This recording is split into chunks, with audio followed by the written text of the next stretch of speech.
Morning, students. Today we will read lesson 7 from the book First Flight. Glimpses of India means Bharat की झलक. इसके 3 part हैं. Part 1 Baker from Goa, second Kurg, and 30 from Assam. Today we will read lesson 7 part 1 means a baker from Goa.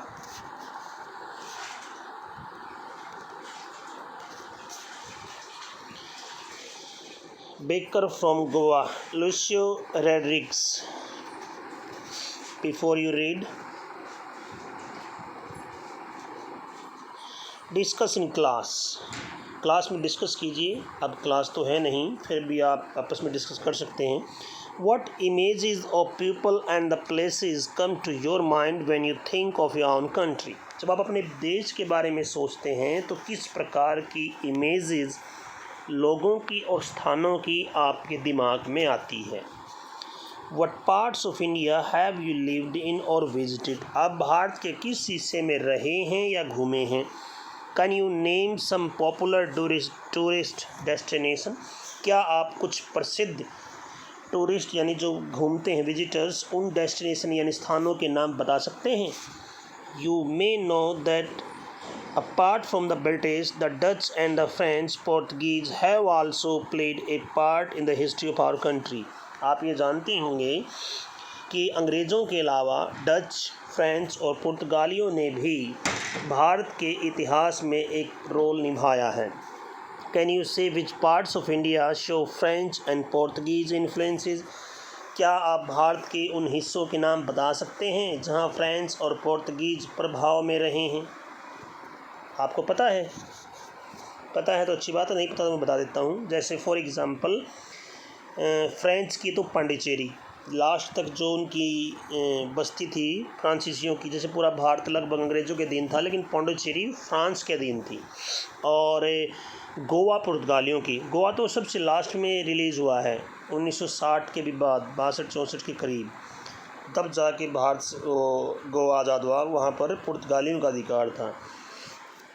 Can you say which parts of India grow tea and coffee? क्या आप ऐसे स्थानों के बारे में बता सकते हैं जहाँ टी और कॉफ़ी उगती है. पता आपको, टी तो उगती है आसाम में, कॉफ़ी उगती है कुर्ग में और एक्सेट्रा, वहाँ पर भी उगती होगी शायद, बाकी मेन कुर्ग में होती है. Okay, let's start. Baker from Goa. This is a pen portrait of a traditional Gaon village baker who still has an important place in his society. यह एक पारंपरिक गोवा के गांव के एक बेकर का उदाहरण है जिसका स्थान उसके समाज में आज भी काफ़ी महत्वपूर्ण है.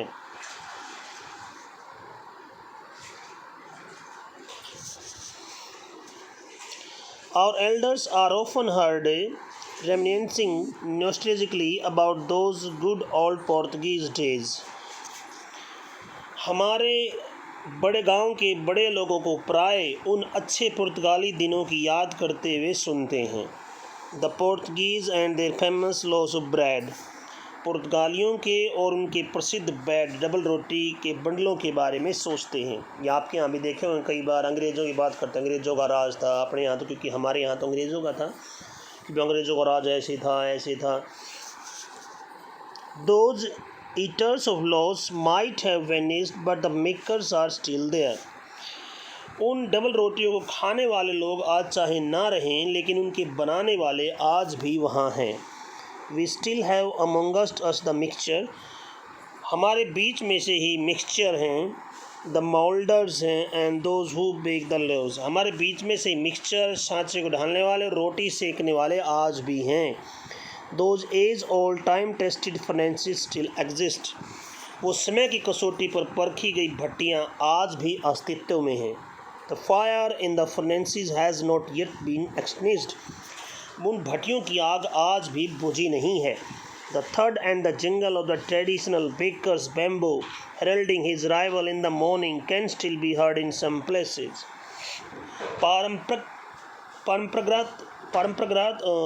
परंपरागत बेकर के बांस की धमक और खनक और उनके आगमन की सुबह सुबह की घोषणा करती हुई कुछ स्थानों पर आज भी सुनी जा सकती है। Maybe father is not alive but the son still carries on the family profession. हो सकता है आज पिता जीवित ना हो, लेकिन बेटा आज भी उस पारिवारिक धंधे को जारी रखे हुए है। These bakers are even today known as peddler in Goa. ये बेकर आज भी गोवा में पैडर के नाम से जाने जाते हैं।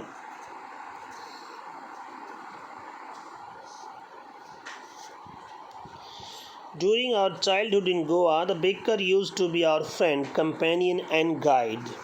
गोवा में हमारे बचपन के दौरान बेकर हमारे दोस्त, साथी और मार्गदर्शक हुआ करते थे। He used to come at least twice a day. वो दिन में कम से कम 2 बार आया करते थे। Once when he set out in the morning on his sailing round and then again when he returned after emptying the huge basket. एक बार जब वह बिक्री के लिए चक्कर लगाने के लिए सुबह निकलता था और दोबारा जब वो अपनी विशाल टोकरी को खाली करने के बाद वापस लौटता था। The jingling thud of the bamboo woke us up from sleep and we ran to meet and greet him. उसके बांस की खनक हमें नींद से जगा देती थी और हम उससे मिलने और उसका स्वागत करने के लिए दौड़ते थे।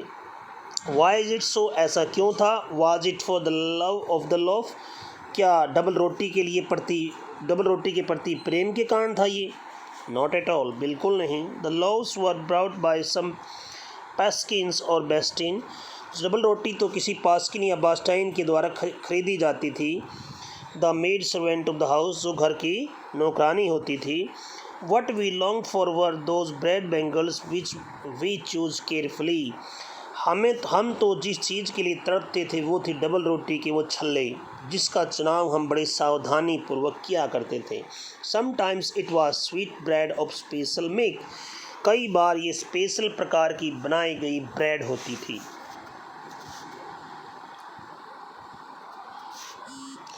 The baker made his musical entry on the scene with the jang jang sound of his specially made bamboo stuff.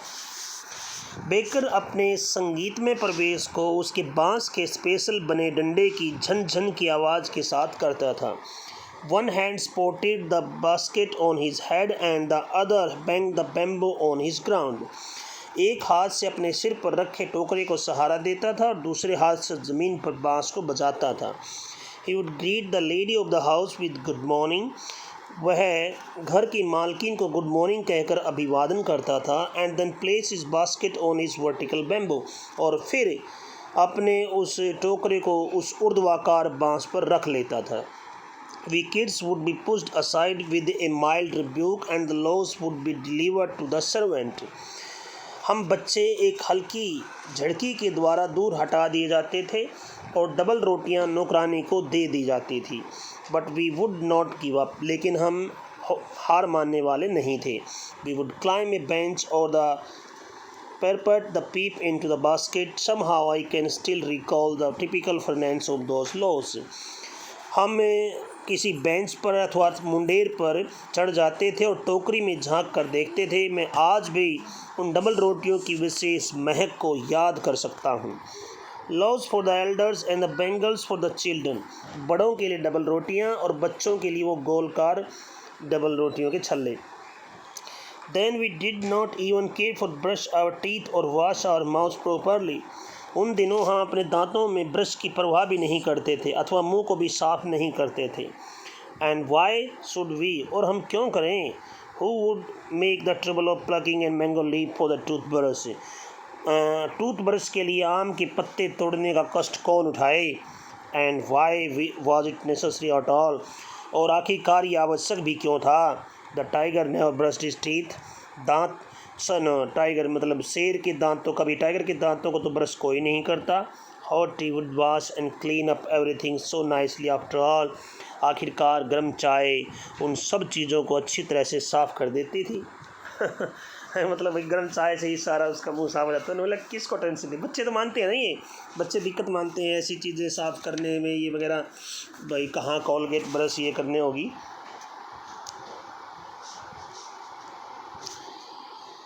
Marriage gifts are meaningless without the sweet bread known as the bowl, just as party or a feast lost its charm without bread.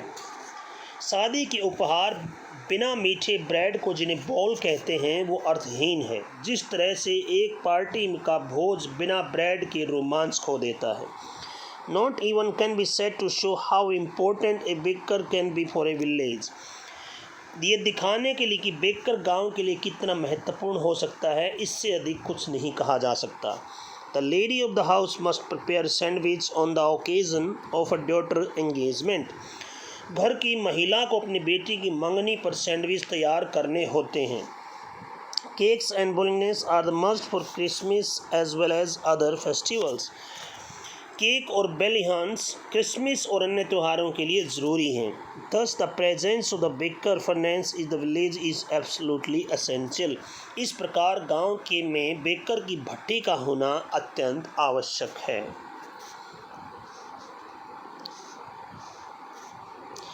The baker or bread seller of those days had a peculiar dress known as kabai.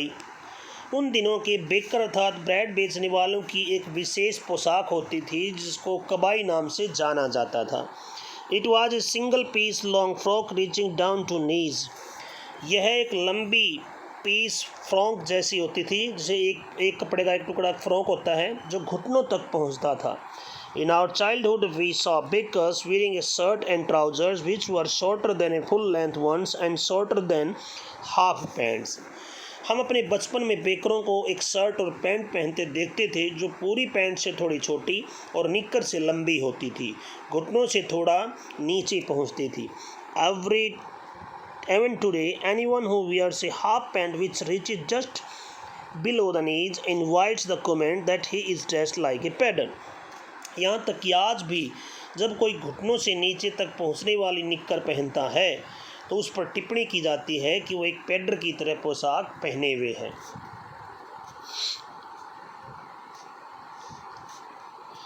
The baker usually collected his bills at the end of the month. Baker प्राय महीने के अंत में अपने बिलों की उगाही करता था. Monthly accounts used to be recorded on same wall in pencil.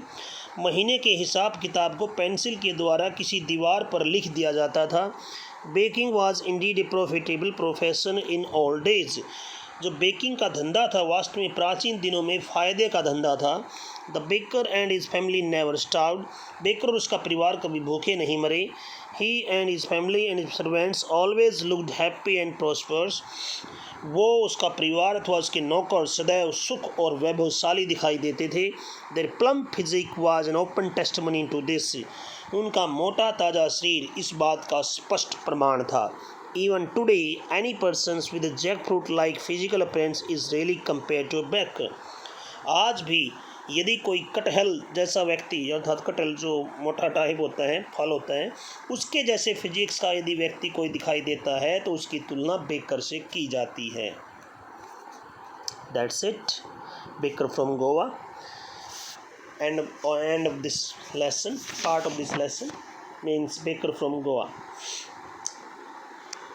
Next time we will read Kurg. Okay. Have a nice day. Bye.